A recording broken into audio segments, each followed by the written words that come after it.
हाँ जी स्टूडेंट्स, ये students ninth में हम जैसे कर रहे थे स्टोरी ऑफ विलेज पालमपुर। तो अभी तक हमने इसको 2 पार्ट्स में पढ़ा था, जिसमें हमने मल्टीपल क्रॉपिंग के बारे में पढ़ लिया था, मॉडर्न फार्मिंग मेथड्स के बारे में पढ़ लिया था। अब देखिए आगे का चैप्टर कंटिन्यू करते हैं। तो नेक्स्ट आता है विल द लैंड सस्टेन, क्या हमारी ज़मीन वैसे ही रहेगी, मतलब जब हम इतने सारी चीज़ें यूज़ कर रहे हैं तो क्या इस पर क्या इफ़ेक्ट पड़ेगा, इन सब चीज़ों के बारे में अब हम पढ़ेंगे। Land being a natural resource, अब जो ज़मीन है वो एक प्राकृतिक संसाधन है। It is necessary to be careful in its use, तो हमें इसको प्रयोग करते वक्त पूरा ध्यान रखना चाहिए। साइंटिफिक रिपोर्ट्स इंडिकेटर, वैज्ञानिक रिपोर्ट्स क्या बताती हैं, that the modern farming methods have over used the natural resource base, कि जो हम नई आधुनिक खेती की प्रणाली अपना रहे हैं उसने हमारे प्राकृतिक साधनों को बहुत ज़्यादा प्रयोग कर लिया है। इन मैनी एरियाज, काफ़ी क्षेत्रों में ग्रीन रेवोल्यूशन इज एसोसिएटेड, हरित क्रांति किससे जुड़ी हुई है, with the loss of soil fertility, कि इससे हमारी भूमि की जो उपजाऊपन है वो कम हो रहा है, ड्यू टू इंक्रीज्ड, किस कारण से, increased use of chemical fertilizers, क्योंकि हम रासायनिक खादों का ज़्यादा प्रयोग कर रहे हैं।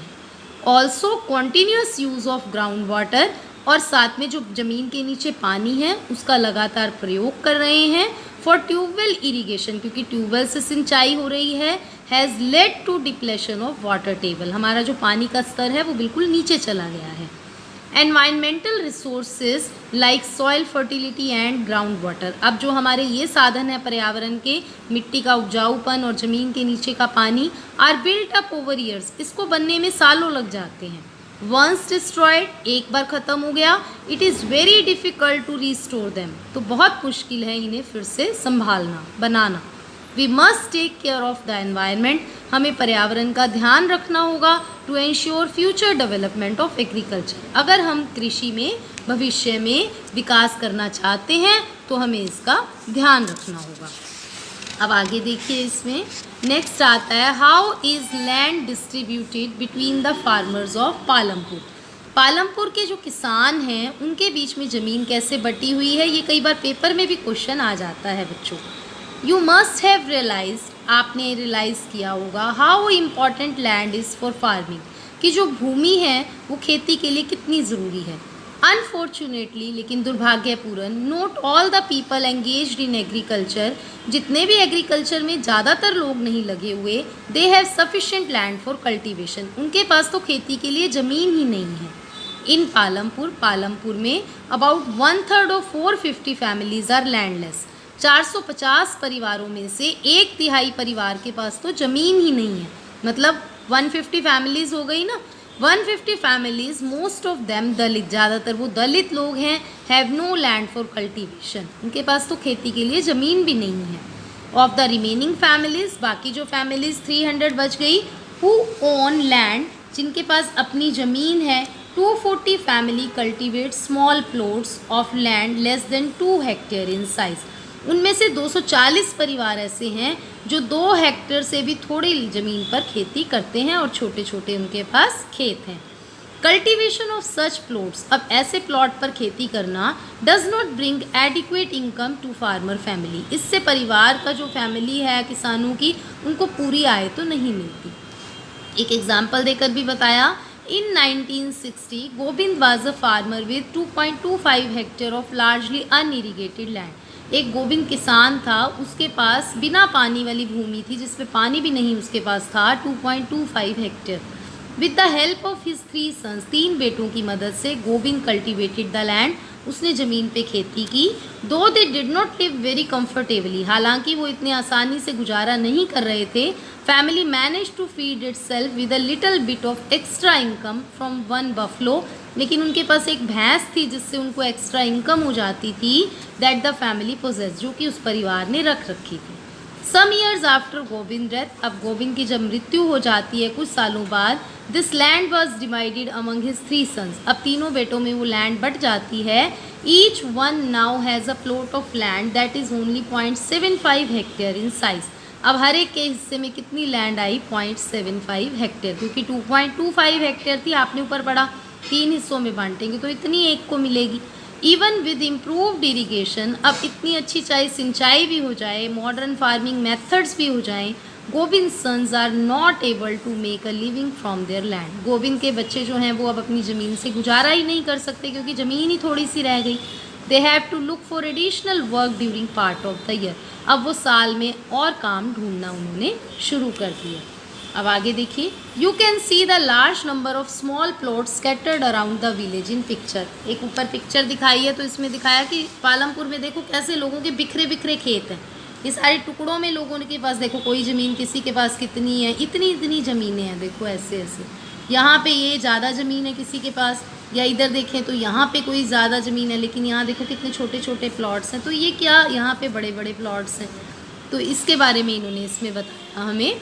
You can see the large number of small plot scatter around the village in picture. आपने पिक्चर में देखा कि बहुत से संख्या में छोटे छोटे प्लॉट बिखरे हुए हैं।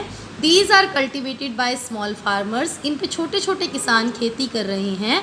ऑन द अदर हैंड, दूसरी तरफ, more than half the area of village is covered by plot. आधे से ज़्यादा कवर एरिया जो उन प्लॉट ने किया हुआ है, that are quite large in size, जिनका आकार बहुत बड़ा है। In Palampur there are 60 families of medium and large farmer. 60 परिवार मीडियम और लार्ज हैं who cultivate more than 2 hectare of land, जिनके पास 2 हेक्टेयर से ज़्यादा ज़मीन है। Few of large farmers have land extending over 10 hectare और मोर। और थोड़े से बड़े किसान ऐसे भी हैं जिनके पास 10 हेक्टेयर से ज़्यादा भी ज़मीन है। अब देखिए यहाँ पे हमें एक पिक्चर दिखा रखी है। हाँ जी, इस पिक्चर में हमें क्या दिखा रहे हैं, खेतों में काम करते हुए दिखा रहे हैं, गेहूं की फसल दिखा रहे हैं, प्लोइंग बाय बुलॉक्स, बैल से हल चलाते हुए दिखा रहे हैं, बीज बो रहे हैं। यहाँ पे देखिए स्प्रे कर रहे हैं इंसेक्टिसाइड का, तो ये कीड़े मार दवाइयों का, खेती का। पुराने तरीक़ों से भी यहाँ पे ट्रेडिशनल मेथड से भी खेती हो रही है, और ये मॉडर्न मेथड भी दिखाया है कैसे कटिंग की जा रही है, हार्वेस्टर मशीन लगा रखी है। तो दोनों तरीके इस पिक्चर में हमें दिखा रखे हैं कि कैसे किस ढंग से इसमें खेती वगैरह की जाती है।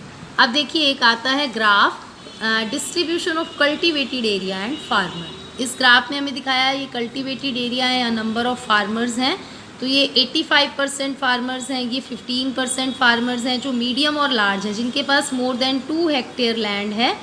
और जो ये यहाँ पे हमें दिखाए 55.4, ये मार्जिनल और स्मॉल फार्मर्स और मीडियम और लार्ज का दिखाया हुआ है। तो इस तरह से हमें इन्होंने दिखाया कि कितने % फार्मर कितनी कल्टिवेटेड एरिया में खेती करते हैं। अब उसके बाद देखिए, who will provide the labour, मजदूरी कौन प्रोवाइड करता है, who will provide the labour. Land के बाद सेकंड आपका आता है ना labour, factor of production. After land, ज़मीन के बाद, labour is the next necessary factor of production. ज़मीन के बाद जो लेबर है, श्रम है, ये उत्पादन का एक बहुत सेकंड नेसेसरी फैक्टर है, साधन है। Farming requires a great deal of hard work. खेती के लिए बहुत मेहनत की ज़रूरत है। Small farmers along with their families, छोटे छोटे किसान जो अपनी फैमिलीज़ के साथ खेती करते हैं, कल्टिवेट देयर ऑन फील्ड, ये अपने खेतों में खेती करते हैं। दस दे प्रोवाइड द लेबर, इसी तरह से यही श्रम देते हैं, रिक्वायर्ड फॉर फार्मिंग देमसेल्व्स, अपनी खेती को यही मजदूर बनकर काम करते हैं। मीडियम एंड लार्ज फार्मर्स, जो मध्य और बड़े किसान हैं, दे हायर, वो किराए पे रख लेते हैं फार्म लेबर्स, खेतों में लेबरर्स को, मजदूरों को, to work on their field, अपने खेतों में काम करने पर।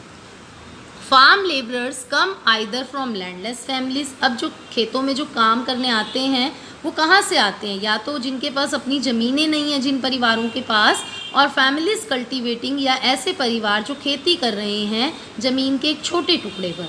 अनलाइक फार्मर्स, किसानों की तरह नहीं, farm labourers do not have a right over the, ये जो खेतों में काम करते हैं इनको इतना भी राइट नहीं है, crops grown on the land, जो ज़मीन पे फसल उगाते हैं उन पे इनका कोई अधिकार नहीं है। Instead they are paid wages by the farmer, जबकि इनको तो जो काम करते हैं किसान बदले में मजदूरी देते हैं। फॉर हुम दे वर्क, जितना उन्होंने काम किया। Wages can be in cash, ये मजदूरी कैश में भी हो सकती है, और इन काइंड, या किस्म के रूप में, फसल के रूप में भी हो सकती है। Sometime labourers get meals also, कई बार इनको खाना भी दे दिया जाता है, भोजन भी दे दिया जाता है। Wages vary widely from region to region, जो मजदूरी है वो क्षेत्र से क्षेत्र के अकॉर्डिंगली चेंज होती है। फ्रॉम क्रॉप टू क्रॉप, फसलों से फसल में। From one farm activity to another, एक खेती की क्रिया से दूसरी खेती में, जैसे कि सोइंग बीज बोने के टाइम, कटाई के टाइम अलग अलग रखे जाते हैं मजदूर। There is also a wide variation in the duration of employment, यहाँ तक कि रोजगार में भी इनमें परिवर्तन पाया जाता है। अ फार्म लेबरर, जो किसान जो खेत में काम कर रहा है मजदूर, might be employed on daily basis, वो दिहाड़ी के हिसाब से भी मजदूर काम मिल सकता है उसे, और वन पर्टिकुलर फार्म एक्टिविटी, या एक खेत में उसको ऐसे काम मिल जाता है लाइक हार्वेस्टिंग, कटाई का मिल गया, और फॉर द होल ईयर, या फिर पूरे साल के लिए। अब एक एग्जाम्पल लिया इन्होंने दाला का। It is a landless farm labourer, एक ऐसा मजदूर है जिसके पास ज़मीन नहीं है, who works on daily wages in Palampur, ये पालमपुर में डेली वेजेस पर काम करता है। दिस मीन्स, इसका मतलब he must regularly look for work, उसे रोज़ काम के लिए देखना पड़ता है। The minimum wages for a farm labourer set by government is 300 per day rupees, मार्च 2017। अब सरकार ने कहा कि खेतों में जो किसान काम करते हैं उसे दिहाड़ी के हिसाब से रोज़ के 300 रुपये मिलने चाहिए, लेकिन दाला को कितने मिलते हैं? 160 रुपये। There is a heavy competition for work among the farm labourers in Palampur. अब पालमपुर में काम के लिए इतना ज़्यादा कंपटीशन है, बहुत से लोग हैं वहाँ पे काम करने के लिए। So people agree to work for lower wages, तो लोग कम मजदूरी पर भी काम करने को तैयार हो जाते हैं। Dala complains about his situation to Ramkali, Dala अपनी ये सिचुएशन रामकली को बताता है who is another farm labourer, जो कि दूसरे खेत में मजदूर है। Both Dala and Ramkali are among the poorest people in the village. तो हमें यहाँ से पता चलता है कि ये दोनों सबसे गरीब जो हैं वो वहाँ के किसान हैं। तो आज की वीडियो में इतना ही, बाकी का जो हम नेक्स्ट पोर्शन नेक्स्ट वीडियो में करेंगे। Thank you.